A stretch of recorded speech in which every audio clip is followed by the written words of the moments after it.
Good morning, everybody. Good Friday morning. It feels like one of those late August days where it's kind of comfortable outside, but you know that there's the hint of it getting plenty warm later on, and that's what we have in store today. But beautiful, beautiful morning. Some sun, some clouds. Just love it. I was looking at our Old Testament lesson for this Sunday. It comes from Isaiah chapter 51. You may recall when we were talking about Isaiah earlier that the book of Isaiah is basically divided into three different sections. It looks like there's three different prophets who worked to put this book together. We're in the part 2. It's often called Deutero or Second Isaiah. And it's full of some really neat things. It's full of what's called the servant songs. There's 4 of them.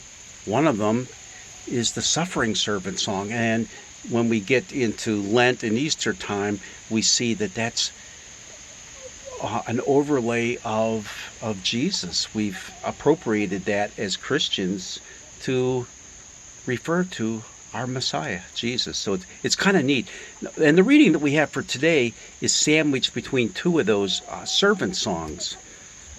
But what's interesting, I look at it and I say, it looks like there's 2 themes that come out of this. And they're kind of easy to remember. In order to look ahead, look behind, look up, look down, and you'll see what is in store for you and for me. So, in order to look ahead, you have to look behind, look up, look down, and you'll see what's coming for you and for me. Just remember those 2 things. This Sunday, whenever it's being read in church, or whether you hear, or whether you read it yourself, it's Isaiah chapter 51, verses 1 through 7. This portion of Isaiah is often known as the comfort portion.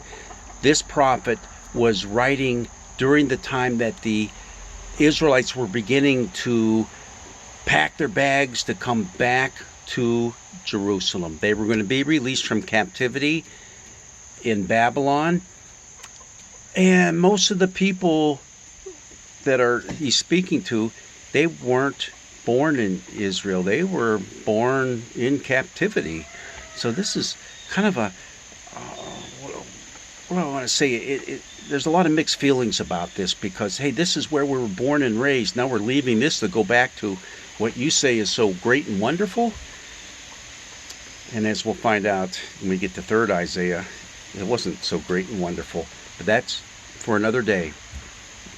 For right now, there is that yearning, though, to be free and to be independent again. And so that's what the prophet is saying. He's bringing a word from God saying, just hang in there, hang in there. All this will be yours. Now, getting to what I said earlier about the 2 main points, in order to look ahead, you have to look backwards. That's what he says. Listen to me, you that pursue righteousness, that seek the Lord. Here's what you have to do.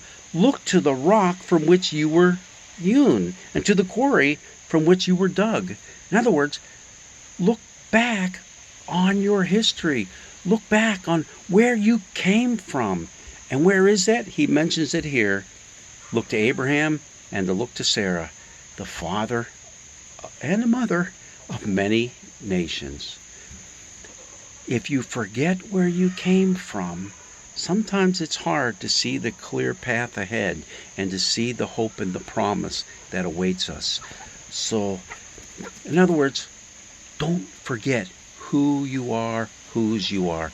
Know where you came from, especially you as the people of God, you and me as God's people. All right? So look behind in order to look ahead. Now, what about this other part? This other part's kind of weird because it talks about us dying like a bunch of gnats. I hate the gnats this time of year. They get in my eyes when I'm mowing the lawn. You're sitting there at night and you have a lamp on, and all of a sudden the gnats are being attracted to the light. And they get in your eyes and in your face and in your, well, the prophet said, hey, here's something what you need to do. Look up. Look up. You see all those heavenly bodies up there, all those stars? Now look down. You see this earth beneath you and all the living creatures on it? It's all going to go away one time or another. Everything on earth dies like a bunch of gnats. In other words, they kind of come and go. And that includes people, you and me. What kind of comfort is there in that prophecy that is being given by Isaiah? See, even that rooster is going to go someday. Maybe sooner than later. Nah, he's a good rooster. But here's what he has to say about that. Lift up your eyes to the heavens and look at the earth beneath. For the heavens will vanish like smoke, and the earth will wear out like a garment. Those who live on it will die like gnats. But, always look for the buts, because that means something is about to come a little bit different. My salvation will be forever, and my deliverance will never be ended. All these other things temporal, but not what I do. Not what I do. My salvation is forever. Later on in verse 8, he says, my salvation will be for all generations. So it's kind of a neat passage that we'll be reading. It's one that was intended to bring hope and comfort, but also the prophet gives the people a way to do that. In order to look ahead, look behind, see where you came from.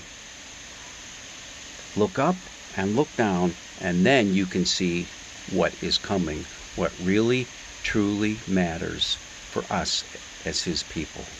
His salvation is forever.